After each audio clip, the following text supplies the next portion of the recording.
Barakallahu laka fil mauhubi laka. Semoga Allah berkahi kamu di bayi yang baru lahir ini. Wa syakartal wahib. Dan semoga kau selalu bersyukur dengan keberadaannya. Jadi alhamdulillah anak ini, alhamdulillah anak ini diberikan kita. Mau laki-laki mau perempuan sama saja. Allah lebih tahu kenapa Anda diberikan laki-laki atau perempuan. Terima, syukuri. Bahkan kita sudah sebutkan tadi, anak perempuan pun punya keutamaan tersendiri. Kemudian wabalagha asyuddah, didoakan semoga sampai dewasa. Lihat dia berprestasi. Kebahagiaan bagi seorang ayah dan ibu pada saat mereka melihat anaknya berprestasi, berhasil menjadi tokoh masyarakat misalnya. Dan ini kita doakan, dari baru lahir sudah didoakan. Waruzik tabirrah. Dan semoga engkau dikaruniai baktinya. Jadi ini doa yang luar biasa. Dari masih bayi sudah kita minta seperti ini. Kemudian orang yang menerima juga doa tersebut yang dikaruniai anak, maka dia harus membalas. Dan ini memang perintah Nabi SAW. Kita disuruh membalas kebaikan orang dengan kebaikan yang serupa atau bahkan lebih. Memang begitu Islam ajarkan. Usahakan jangan balasannya lebih sedikit, tapi minimal sama atau lebih. Makanya di sini kita didoakan yang punya anak, ya, didoakan oleh orang lain 4 permintaan. Mendapatkan keberkahan, bersyukur kepada Allah, anak itu tumbuh dewasa dan dikaruniai baktinya. Tapi kita yang didoakan balas kebaikan itu dengan 5 doa, 5 potongan doa. Barakallahu laka, semoga Allah memberkahimu, ya. Sama juga, kau doain aku berkah, kamu juga berkah kehidupanmu. Tercukupi semua kebutuhanmu. Wa baraka alaika. Dan semoga juga Allah berikan kemudahan kau kalau menghadapi masalah-masalah. Ya. Yang ketiga, wa jazakallahu khairan. Semoga Allah balas anda dengan kebaikan. Ini sekaligus saya titik beratkan, perlu ada khairan. Karena banyak di antara ikhwan dan akhwat kita yang sudah ikut pengajian, mereka selalu bilang jazakallah, jazakallah. Kok jazakallah? Artinya semoga Allah balas. Apa yang dibalas apa? Tambah dengan khairan. Ini penting. Khairan adalah doanya. Dan semoga Allah balas anda dengan kebaikan. Dalam sebuah hadis yang lain, siapa yang bisa membalas saudaranya, balaslah setimpal dengan apa yang diberikan atau lebih. Kalau dia tidak mampu, dia mengatakan jazakallahu khairan. Karena itu sudah mencukupi baginya. Yang keempat, wa razaqakallahu mithlah. Dan semoga Allah karuniai kamu yang serupa juga. Maksudnya anak yang berbakti, anak yang tumbuh besar, yang menyenangkan orang tuanya, anak yang penuh dengan keberkahan, tidak mudah untuk dididik. Ya. Maksudnya tidak sulit untuk dididik, maaf. Mudah untuk dididik jadinya. Jadi apapun disampaikan instruksi orang tuanya langsung dijalankan gitu kan. Wa ajzala thawabak. Dan semoga Allah balas kamu dengan pahala karena niatmu yang baik ini.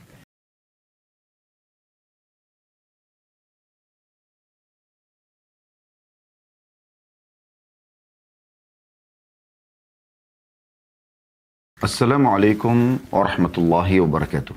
Alhamdulillah. Wassalatu wassalamu ala rasulillah. Segala puji dan puja kehadirat Allah subhanahu wa ta'ala. Juga salawat dan taslim kepada Nabi besar Muhammad sallallahu alaihi wa ala alihi wa sahbihi wasallam. Dari Al-Makkah Al-Mukarramah, saudaraku seiman, kota yang paling suci di muka bumi ini, kami menyapa anda kembali untuk melanjutkan bedah buku kita seperti biasa di hari Kamis, sore hari waktu Indonesia Barat. Biasanya pukul 16.00, tapi kali ini kita akan mulai di 17.00 karena melihat waktu sholat duhur di Mekah kurang lebih ya sekitar pukul 13.00 selesai. Makanya sedikit kita ada telat sekitar 15 menit. Semoga saja teman-teman menunggu dalam majelis ini dicatat oleh Allah subhanahu wa ta'ala sebagai pahala. Dan semoga seluruh jemaah umroh dari seluruh pelosok muka bumi yang sudah melaksanakan umroh, termasuk kami jemaah Uhud dan seluruh jemaah-jemaah travel manapun dari Indonesia dikabulkan oleh Allah Subhanahu wa taala ibadah umrohnya, dan bahkan umrah-umrah yang sebelumnya dan umrah-umrah yang akan datang insyaallah yang Allah berikan kesempatan kita untuk melaksanakan.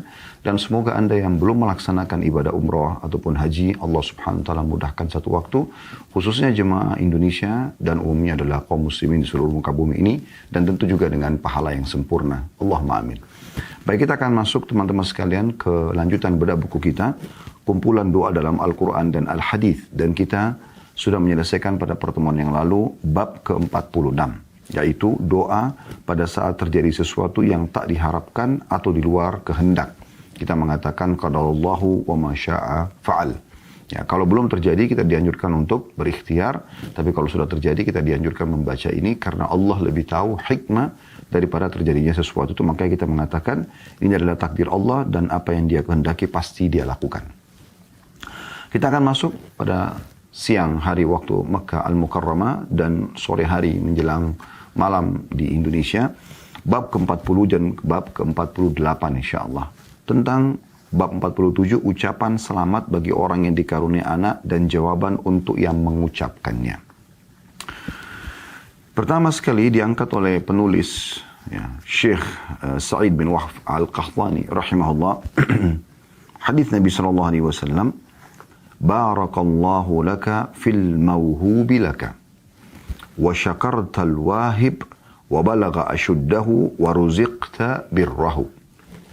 Artinya, barakallahu laka fil mauhubi laka, semoga Allah memberkahimu pada anak yang diberikan kepadamu.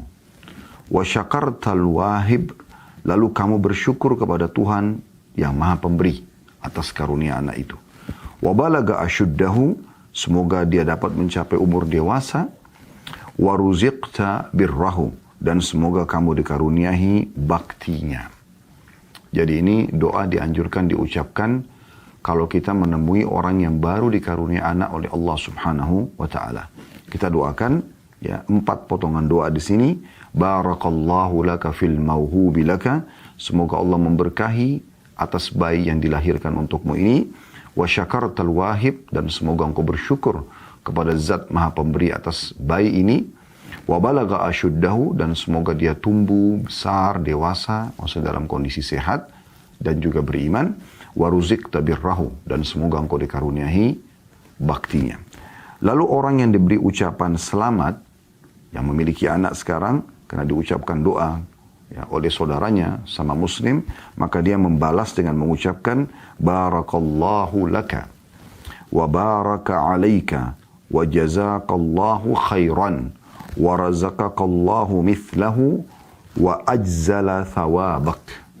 Ya. Jadi balasannya ada 5 potong. Ya.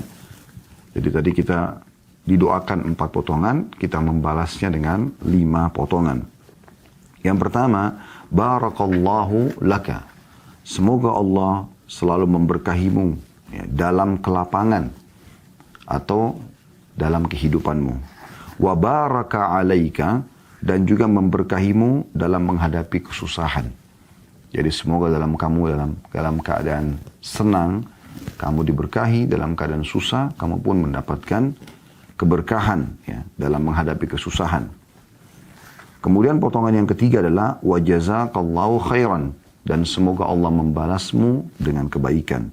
Yang keempat, wa razaqakallahu mithlah, dan semoga Allah mengaruniakanmu serupa juga. Artinya mendoakan juga agar mendapatkan keturunan.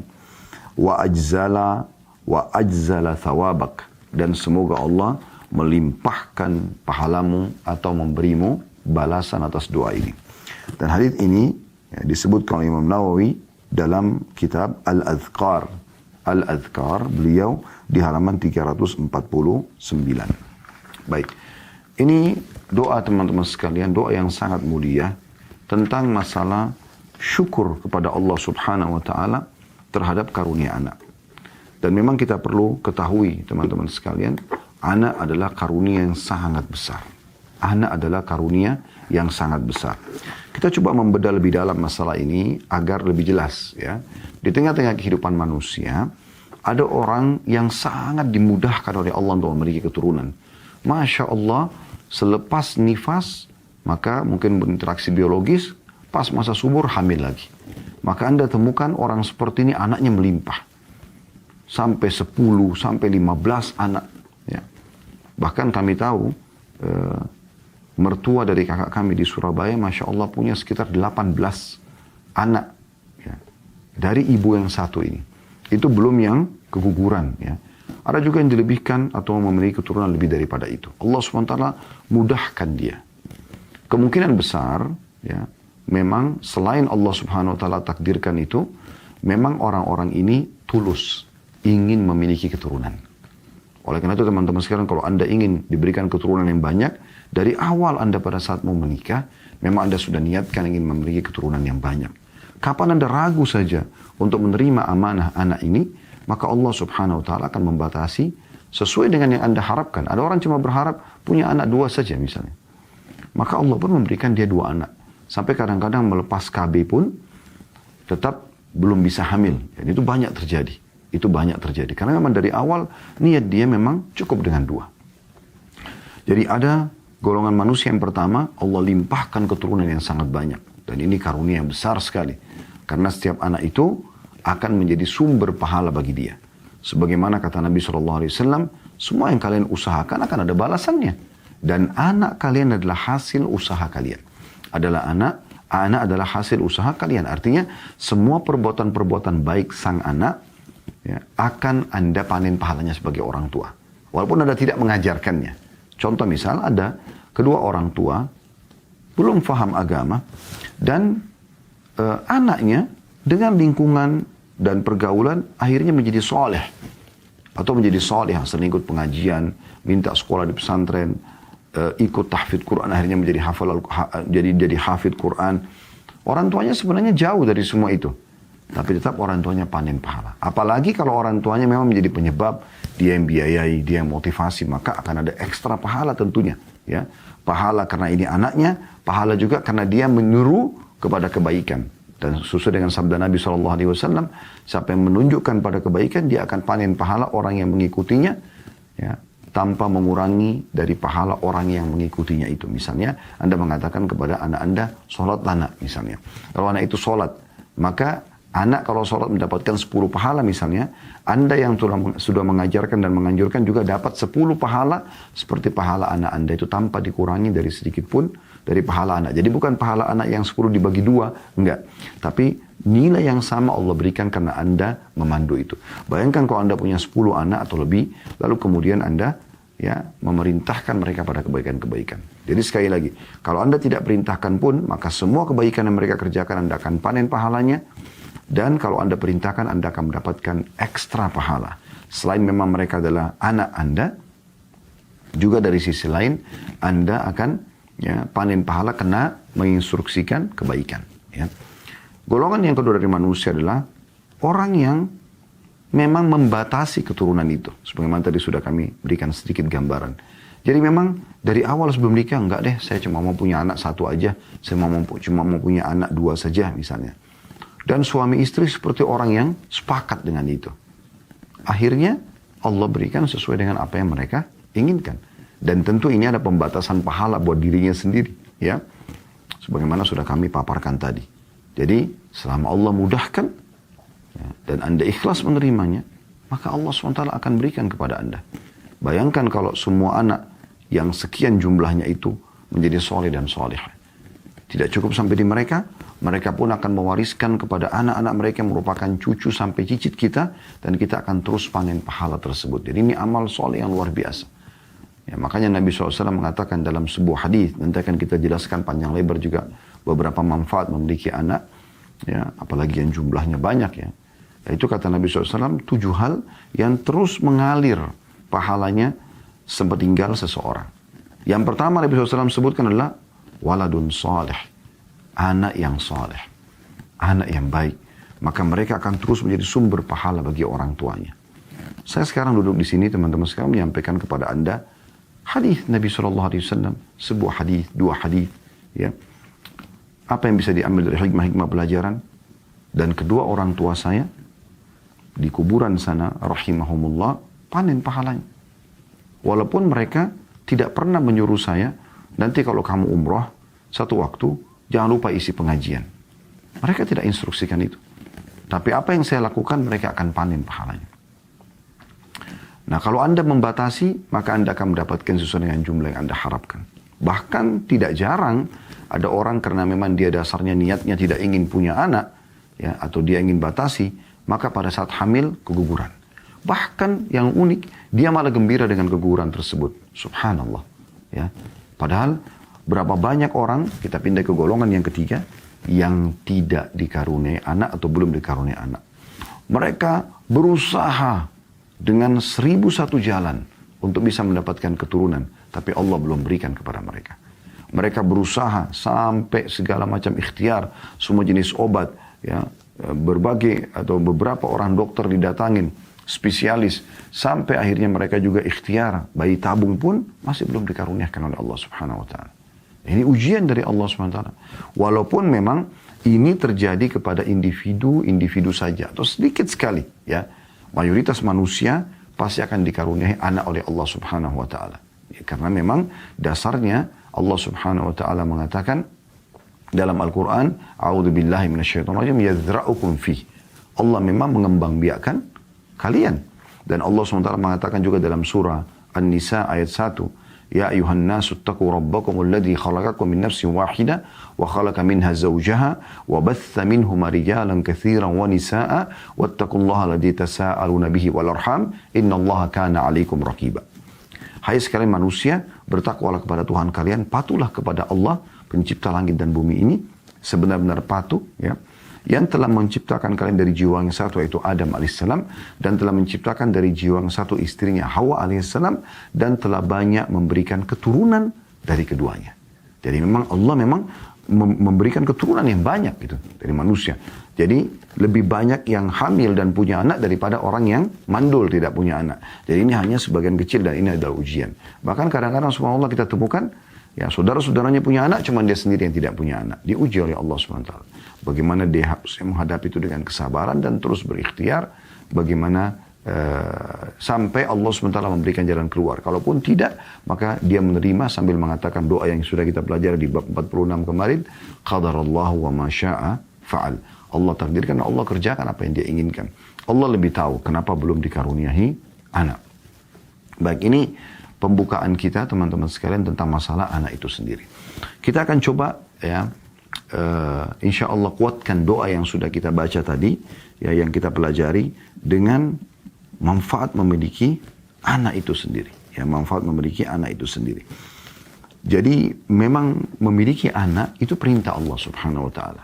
Selama Anda niatkan memang Allah yang perintahkan. Ya. Karena Allah menciptakan kita untuk berkembang biak. Ya. Berkembang biak. Dan tidak akan terjadi kiamat sampai seluruh manusia yang sudah Allah takdirkan lahir dari keturunan Adam alaihissalam lahir. Ya. Sebagaimana Allah Ta'ala telah memerintahkan kita untuk berhubungan biologis. Itu bagian daripada syariat. Ya. Contoh misalnya tentang masalah orang boleh ya, berhubungan intim di malam hari Ramadan. Siang Ramadan karena tidak boleh. Di potongan ayat surah Al-Baqarah 187 ada potongan ayat yang berbunyi a'udzubillahi minasyaitonirrajim fal'ana ba'ashiruhunna wabtagu ma kataballahu lakum. Sekarang di malam hari Ramadan campuri mereka, gauli istri-istri kalian dan ikuti apa yang telah ditetapkan Allah untukmu. Maksudnya gauli di tempat kemaluannya. Ya. Silakan menikmati itu, ya, tidak ada masalah dan ini dibolehkan.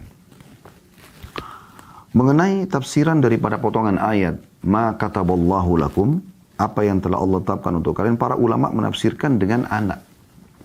Ya. Berarti dapat diartikan bahwa tujuan dari hubungan intim termasuk di malam hari bulan Ramadan adalah untuk meraih keturunan.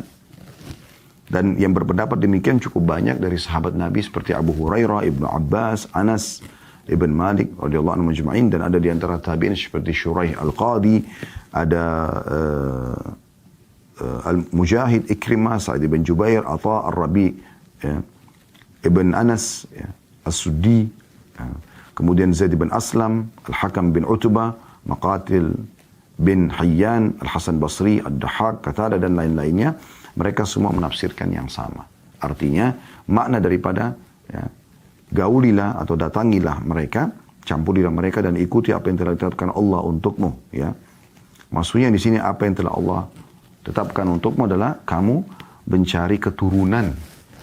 Dan Imam Ahmad rahimahullah pernah ditanya dalam sebuah riwayat tentang seorang lagi menanyakan tentang sesuatu. Ada orang yang bertanya kepada Imam Ahmad mengatakan, apakah kami akan mendapatkan pahala di saat kami ya menggauli istri kami sementara kami lagi tidak ada syahwat, lagi tidak ingin.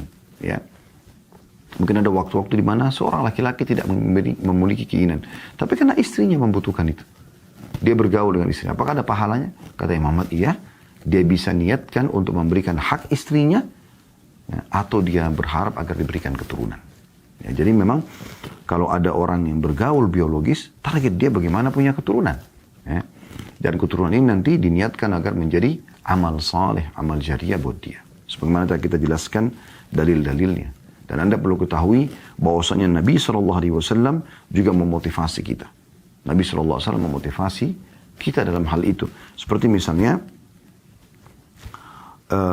pada saat ada seorang yang bernama Ma'qil bin Yasar radhiyallahu anhu menyampaikan, qala ja'a rajulun ila Nabi sallallahu alaihi wasallam, telah datang seorang laki-laki menemui Nabi sallallahu alaihi wasallam, faqala inni asabtu imra'atan dhata hasabin wa jamal wa innaha la talidu afa atazawwajuha. Sesungguhnya aku mendapatkan calon pasangan ya, yang memiliki kecantikan, memiliki garis keturunan, keluarga baik-baik, dan cantik. Hanya saja infonya dia mandul.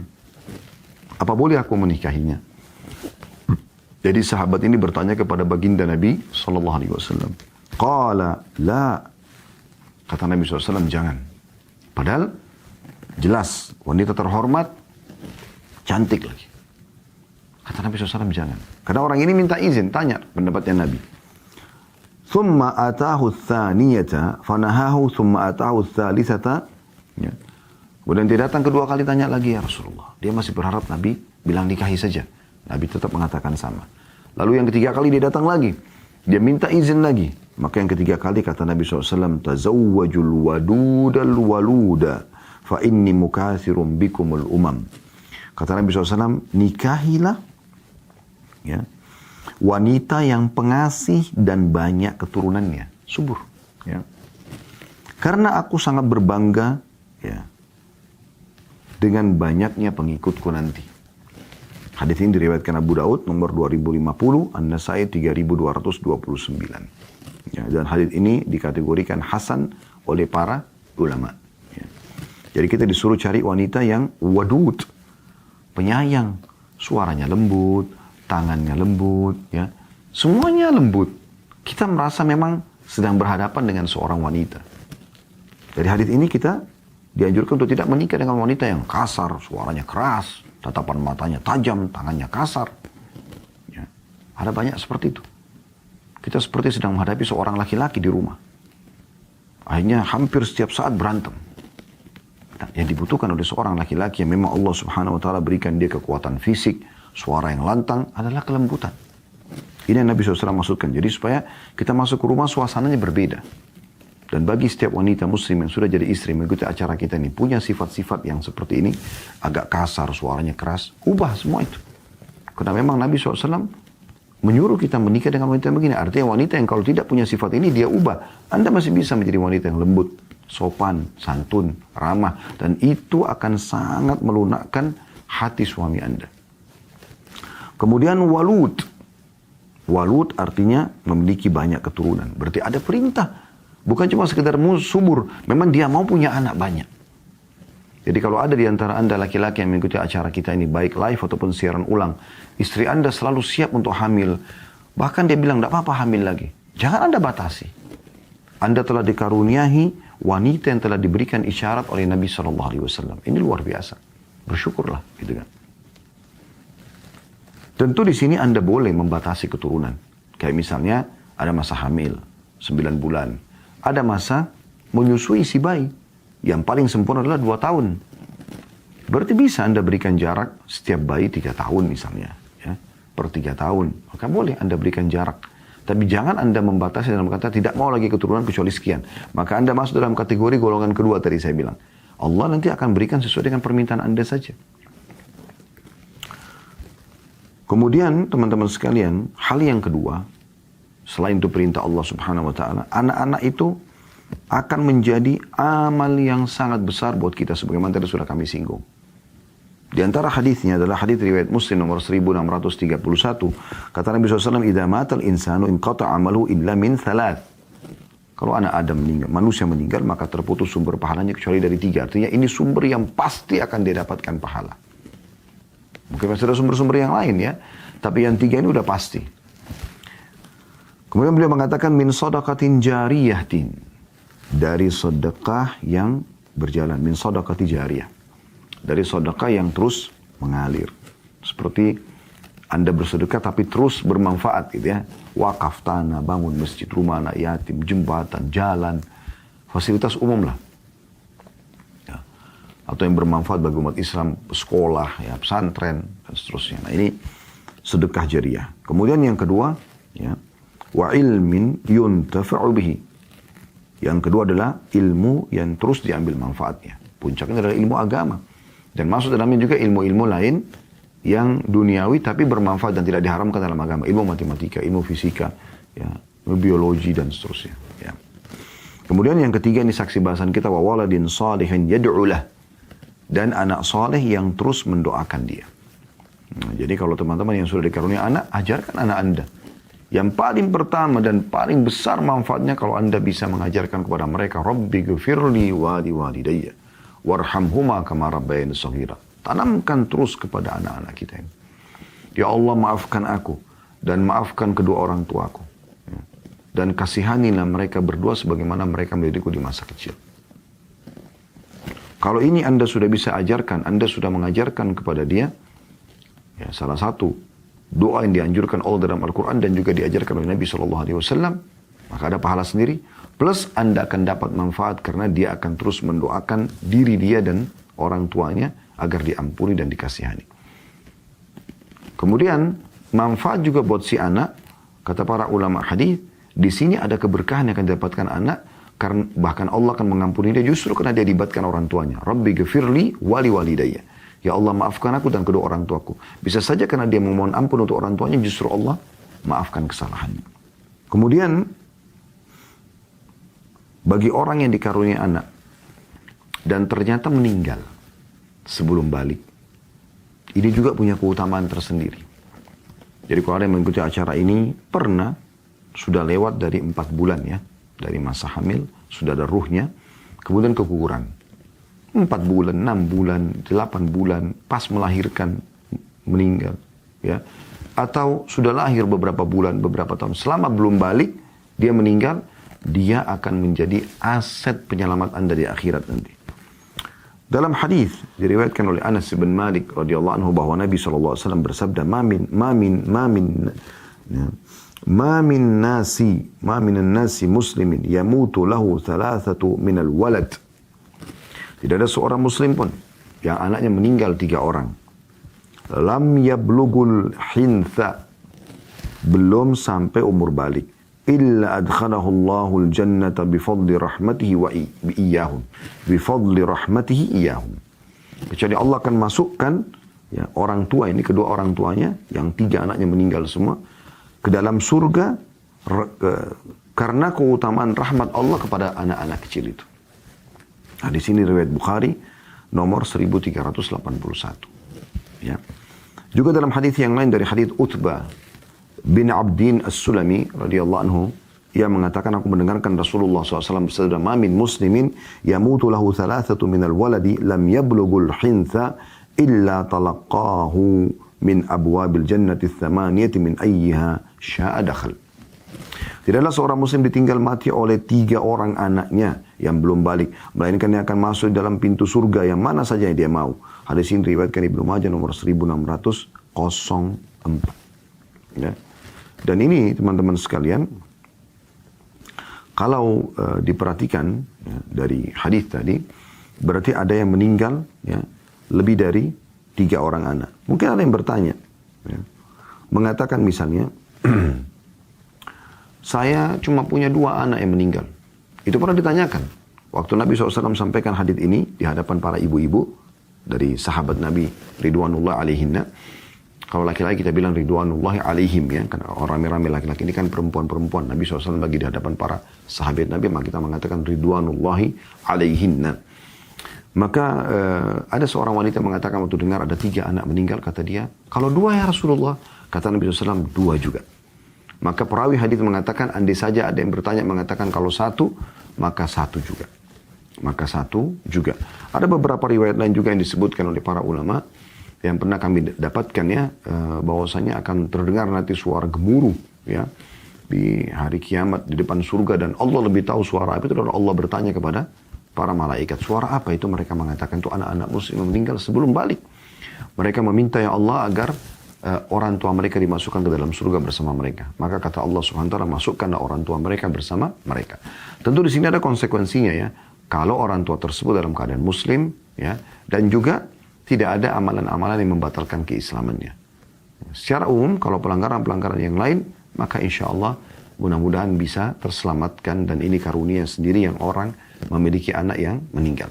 Juga ada sebuah hadis yang dihasankan oleh para ulama yang luar biasa. Kata Nabi SAW, manusia ada yang meninggal sudah tua, ada yang meninggal juga masih kecil, ya, masih bayi, masih kecil. Dan ada manusia di antaranya juga banyak. Namun ketahuilah tidak ada manusia yang meninggal sudah tua sekali atau masih kecil, ya, kecuali akan dibangkitkan oleh Allah Subhanahu Wa Taala pada hari kiamat dengan umur 33 tahun. Jadi Anda kalau punya kakek, nenek meninggal umur 100 tahun, mereka akan dibangkitkan di umur 33 tahun. Anak Anda meninggal 2 bulan, 3 bulan, 1 tahun, maksudnya setelah melahirkan, ya. Karena kalau di bawah 4 bulan belum ada ruhnya, tidak masuk dalam hadis ini. Kalau sudah ditiupkan ruh di sini baru masuk, ya. Maka yang meninggal bayi, meninggal anak-anak sebelum balik akan dibangkitkan juga umur 33 tahun. Jadi tidak ada yang hilang. Tidak ada yang hilang. Tapi mereka tetap akan ada dalam kehidupan kita. Dan berbuat baik dengan anak-anak, ya, itu besar sekali keutamaannya. Besar sekali keutamaannya. Ada riwayat yang unik, ya, yang Masya Allah, Tabarakallah, ini riwayat yang luar biasa. Kalau setiap ibu seperti ini, ayah juga begitu, ya, mendahulukan anaknya pada permintaan-permintaan mereka, memanjakan mereka, maka Anda akan seperti ini. Bahwasanya ada, ya, riwayat disampaikan oleh Ummul Mukminin Aisyah radhiyallahu anha, beliau mengatakan, ja'atni imra'atun wa ma'aha ibnatani laha. Telah datang kepadaku seorang wanita yang membawa 2 orang anak perempuannya bersamanya. Ya. Fasa'alatni falam tajid indi syai'an ghaira tamratin wahidah. Fa'ataituha iyyaha. Maka perempuan itu pun meminta sesuatu, minta bantuan. Tapi aku tidak punya kecuali 1 butir kurma saja. 1 butir kurma saja. Maka aku pun memberikan kepada ibu tersebut 1 butir. Artinya ibu ini dalam kondisi lapar. Tidak mungkin dia nggak lapar kalau dia tidak minta. Tidak mungkin dia kalau dia tidak lapar, nggak mungkin dia minta gitu, ya. Tapi ini dia minta. Maka diberikanlah 1 butir itu. Bayangkan dalam kondisi lapar, ya. Maka apa yang terjadi? Fa'akhadatha faqasamatha baina ibnatayha wa lam ta'kul minha syai'. Maka dia pun mengambil kurma tersebut, dibagi 2, diberikan setengah kepada masing-masing anaknya. Dan dia pun tidak makan sedikit. Tidak makan, dan ibu ini pun tidak makan sedikit pun. Ya. Walam ta'kul minha syai'an. Thumma qamat fa kharajat wa ibnataha. Ya. Kemudian berdirilah dia pamit lalu bersama dengan kedua anak perempuannya. Fadakhala alayya an-nabiy sallallahu alaihi wasallam fa haddathtuhu hadithaha. Maka masuklah Nabi SAW menemuiku. Lalu aku menyampaikan tentang kejadian ibu tadi itu. Faqala Nabi SAW, maka Nabi SAW mengatakan, man ibtuliya minal banati bi syai'in fa ahsana ilaihinna kunna lahu sitran minan nar. Siapa atau barang siapa, kata Nabi SAW, ya, diberi cobaan sesuatu karena anak-anak perempuan seperti itu dalam kondisi lapar, mereka butuh susu, mereka butuh diperhatikan, mereka lagi sakit, butuh dirawat, dan dia sibuk dengan itu. Lalu ia berbuat baik kepada mereka, maka anak-anak perempuan tersebut akan menjadi penghalang untuknya dari siksa neraka. Hadis riwayat Bukhari nomor 5995 dan Muslim nomor 2629. Anda bisa bayangkan dan ambil hikmah daripada penyampaian hadis ini, teman-teman sekalian. Berapa banyak ibu-ibu di rumah, karena yang sudah dimasakkan oleh PRT-nya di rumah makanan kesukaannya, atau dia beli makanan kesukaannya atau minuman kesukaannya, kemudian anaknya sebagai anak, dia merasa bagian daripada ibunya, memakan makanan tersebut atau minum minuman kesukaannya. Berapa banyak antara mereka yang marah, ngamuk-ngamuk hanya karena makanan dan minuman kesukaannya dikonsumsi oleh anaknya. Subhanallah. Bahkan tidak jarang antara mereka ada yang memukul anaknya. Padahal kalau dia fahami hadis ini, justru mendahulukan anak menyebabkan selamat dari api neraka. Itu luar biasa. Dan perut anak-anak tidak sebesar perut kita. Artinya, kalau mereka sudah makan sedikit, cukup. Kita juga bisa memakan sesudah mereka. Nah, ini bentuk gambaran bagaimana Islam menyuruh kita berkasih sayang, ya, kepada para anak-anak, dan ada keutamaannya. Cuma dengan berbuat itu saja sudah cukup membuat kita selamat dari api neraka. Dalam riwayat lain, Aisyah berkata, radhiyallahu anha, ja'atni miskinatun tahmilu ibnatayi laha. Telah datang kepadaku seorang ibu yang miskin dan membawa 2 anak perempuannya. Fa'ataituha thalatha tamarat. Lalu aku memberikan kepadanya 3 butir kurma. Fa'atat kulla wahidatin minhuma tamrah. Maka ibunya memberikan masing-masing anaknya satu-satu dan dia pun pegang satu. Wa rafa'at ila fiha tamratun atau tamratan ya litakuluha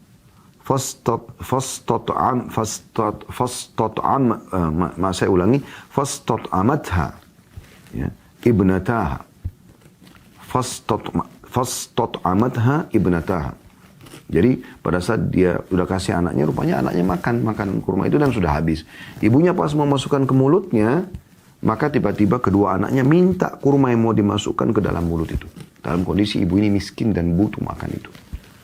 Fashaqqatit tamrata allati kanat turidu an ta'kulaha bainahuma. Maka ibu itu pun tidak jadi makan, kemudian membagi dua kurma yang dia miliki dan diberikan kepada anaknya masing-masing setengah-setengah. Fa'ajabani sya'naha, maka aku pun kagum melihat keputusan ibu itu. Fadzakartu alladhi sana'at li Rasulillah sallallahu alaihi wasallam. Maka aku sebutkan apa yang dilakukan ibu itu kepada anaknya, ya. Kepada Nabi SAW, aku sebutkan yang terjadi tadi kisahnya. Faqala, inna allaha qad awjaba laha bihal jannata aw a'taqaha biha minan nar. Sesungguhnya, kata Nabi SAW, perbuatan ibu tadi itu membagi dua kurma yang dia sebenarnya lapar. Tapi karena anaknya masih butuh, dia dahulukan kedua anaknya, sudah cukup membuatnya masuk ke dalam surga atau membebaskan dari api neraka. Hanya mengalah dari makanan saja kepada anak, sudah luar biasa memiliki manfaat, ya. Memiliki manfaat, ya. Dan ini luar biasa. Banyak orang, subhanallah, mirip seperti ya orang-orang jahiliyah Mekah dulu. Ya. Sebelum Islam, mereka sangat membenci kalau mereka punya anak perempuan. Yang mereka anggap anak perempuan tidak akan memberikan manfaat kepada mereka, tidak akan jadi kesatria, tidak akan jadi tokoh masyarakat, gitu kan. Paling fungsinya sebagai ibu di rumah tangga. Padahal memang fungsi utama dan paling mulia seorang wanita adalah menjadi status istri kemudian menjadi ibu. Ini yang paling tinggi prestasinya. Ya. Sehebat apapun prestasi dunianya, ya, secantik apapun, ya, sepintar apapun, pada saat dia ya ditanya oleh orang-orang sekitarnya apa sudah menikah, dikatakan belum, maka jatuh di mata masyarakat. Tapi walaupun tidak punya titel akademik, walaupun dia orang biasa secara fisik, tapi subhanallah begitu ditanya sudah menikah, dia katakan iya, atau ada pasangannya, atau dia gendong anaknya, maka akan dimuliakan oleh orang-orang. Itu fitrah alami orang mengetahui masalah itu. Dan orang-orang Mekah dulu mereka justru kalau dapat anak perempuan mereka marah, wajah mereka berubah. Allah gambarkan dalam surah An-Nahl ayat 58. A'udzu billahi minasyaitonir rajim. Wa idza busyira ahadun bil untha dhalla wajhuhu muswaddan wa huwa kadhim. Dan apabila seseorang dari mereka diberi kabar gembira tentang kelahiran anak perempuan, hitamlah atau memerahlah atau wajah mukanya, dan dia sangat marah. Gitu. Dan dia sangat marah. Ya. Padahal sebenarnya Nabi SAW sudah mengatakan dalam hadis yang mulia ya, man 'ala jariyataini hatta tabluga ja'a yawmal qiyamati ana wa huwa wa dhamma asabi'ahu. Artinya siapa yang mendidik dua anak perempuan hingga dewasa, terus sampai balik bahkan sampai menikah, maka ia akan datang pada hari kiamat dalam keadaan aku dan dia. Lalu Nabi SAW mendekatkan jari jemarinya. Artinya akan bersama denganku nanti di surga. Dan hadis ini diriwayatkan oleh Imam Muslim. Berapa banyak orang yang tidak faham masalah-masalah seperti ini. Ya. Oleh karena itu teman-teman sekalian, sangat wajar ya muncul doa ini. Kita kembali ke doa kita dulu ya. Jadi bagaimana pada saat orang lahir, karena memang punya anak dalam Islam punya keutamaan yang sangat besar, maka kita mengatakan barakallahu laka. Semoga Allah berkahi kau di kelahiran ini. Makna berkahi, anak ini menjadi pencukup bagimu, membuatmu bahagia, mudah kau mendidiknya, tidak banyak masalahnya, ya. Itu maknanya berkah. Barakallahu laka fil mauhubi laka. Semoga Allah berkahi kau di bayi yang baru lahir ini. Wa syakartal wahib, dan semoga kau selalu bersyukur dengan keberadaannya. Jadi selalu alhamdulillah anak ini diberikan kita. Mau laki-laki mau perempuan sama saja. Allah lebih tahu kenapa Anda diberikan laki-laki atau perempuan. Terima, syukuri. Bahkan kita sudah sebutkan tadi, anak perempuan pun punya keutamaan tersendiri. Kemudian wabalagha asyuddah, didoakan semoga sampai dewasa. Lihat dia berprestasi. Kebahagiaan bagi seorang ayah dan ibu pada saat mereka melihat anaknya berprestasi, berhasil menjadi tokoh masyarakat misalnya. Dan ini kita doakan, dari baru lahir sudah didoakan. Waruzik tabirrah. Dan semoga engkau dikaruniai baktinya. Jadi ini doa yang luar biasa. Dari masih bayi sudah kita minta seperti ini. Kemudian orang yang menerima juga doa tersebut yang dikaruniai anak, maka dia harus membalas. Dan ini memang perintah Nabi SAW. Kita disuruh membalas kebaikan orang dengan kebaikan yang serupa atau bahkan lebih. Memang begitu Islam ajarkan. Usahakan jangan balasannya lebih sedikit, tapi minimal sama atau lebih. Makanya di sini kita didoakan yang punya anak, ya, didoakan oleh orang lain 4 permintaan. Mendapatkan keberkahan, bersyukur kepada Allah, anak itu tumbuh dewasa dan dikaruniai baktinya. Tapi kita yang didoakan balas kebaikan itu dengan 5 doa, 5 potongan doa. Barakallahu laka, semoga Allah memberkahimu, ya. Sama juga, kau doain aku berkah, kamu juga berkah kehidupanmu. Tercukupi semua kebutuhanmu. Wa baraka alaika. Dan semoga juga Allah berikan kemudahan kau kalau menghadapi masalah-masalah. Ya. Yang ketiga, wa jazakallahu khairan. Semoga Allah balas anda dengan kebaikan. Ini sekaligus saya titik beratkan, perlu ada khairan. Karena banyak di antara ikhwan dan akhwat kita yang sudah ikut pengajian, mereka selalu bilang jazakallah, jazakallah. Kok jazakallah? Artinya semoga Allah balas. Apa yang dibalas apa? Tambah dengan khairan. Ini penting. Khairan adalah doanya. Dan semoga Allah balas anda dengan kebaikan. Dalam sebuah hadis yang lain, siapa yang bisa membalas saudaranya, balaslah setimpal dengan apa yang diberikan atau lebih. Kalau dia tidak mampu, dia mengatakan jazakallahu khairan. Karena itu sudah mencukupi baginya. Yang keempat, wa razaqakallahu mithlah. Dan semoga Allah karuniai kamu yang serupa juga. Maksudnya anak yang ya berbakti, anak yang tumbuh besar, yang menyenangkan orang tuanya, anak yang penuh dengan keberkahan, tidak mudah untuk dididik. Ya. Maksudnya tidak sulit untuk dididik, maaf. Mudah untuk dididik jadinya. Jadi apapun disampaikan instruksi orang tuanya langsung dijalankan gitu kan. Wa ajzala thawabak. Dan semoga Allah balas kamu dengan pahala karena keniatmu yang baik ini. Jadi ini teman-teman sekalian, bab ke-47. Bab ke-48 masih masalah anak dan kita tutup dengan ini. Yaitu doa memohon perlindungan untuk anak-anak. Dan ini penting. Ya. Jadi setelah ada dikaruniai anak-anak, maka doakan mereka agar Allah selalu melindungi mereka. Hindari semua kata-kata yang bisa membawa anda untuk ya mendoakan keburukan. Misal, anak anda aktif, anda mengatakan nakal sekali. Ini bisa jadi doa. Bisa jadi doa. Ya. Ayah dan ibu, atau ayah ibu menyesal punya anak seperti kamu. Semoga kau celaka, dihukum, apalah segala macam. Gak boleh. Anaknya gemuk, Allah SWT berikan dia kesehatan. Gendut, dipanggil dengan hinaan. Kenapa? Anaknya kurus, krempeng. Kenapa harus dibahasakan ini? Kenapa tidak kita sebagai orang tua justru memperbaiki keadaan? Kalau dia terlalu gemuk, ya kita coba bantu dia untuk turunkan. Dan kita jelaskan efek daripada kegemukan tersebut. Kalau dia kurus, kita bantu dia untuk supaya dia naikkan badannya. Dan dia jadi manusia yang ideal. Dia amal jariah anda depan mata. Gak usah repot-repot cari di luar. Di rumah anda, di anak-anak anda ada amal jariah yang luar biasa. Fokus pada mereka. Jangan hanya selalu membiarkan anak-anak dengan PRT anda. Baby sister anda. Anda sendiri sibuk dengan program di luar. Lalu anda berharap mereka bisa menjadi hafidh Quran. Kecuali anda datangkan seorang hafidh Quran yang jadi baby sisternya. Ustazah jadi baby. Ini tidak mungkin terjadi. Jarang sekali. Mungkin bisa dikatakan tidak ada. Umumnya orang-orang memang pendidikannya atau keterampilannya arahnya ke sana hanya itu saja. Merawat, menggantikan popok, ganti baju. Ya. Kalau dia orang baik, minimal diajarkan kebaikan apa yang dia tahu. Misalnya tutur kata yang santun atau dia sholat misalnya. Sebatas itu. Ya. Tapi kalau enggak, maka tentu pendidikannya akan beda. Maka anda sebagai orang tua jangan biarkan anak-anak anda ini 100% diurus orang. Walaupun boleh. Nabi SAW punya pembantu rumah tangga di rumahnya. Tapi bukan membiarkan 100% anak-anak pada mereka. Baik. Di antara hal yang sangat dianjurkan adalah Rasulullah SAW beristi'adzah atau memohon perlindungan untuk Al-Hasan dan Al-Husain radhiyallahu anhuma. 2 cucu Nabi SAW ya, yang mulia. Yang merupakan pemimpin anak-anak muda di surga radhiyallahu anhuma. Beliau mengucapkan ya, u'idzukuma bikalimatillahi tammati min kulli syaitani wa hamma min kulli ainin lamah. Aku memohon perlindungan bagi kalian berdua.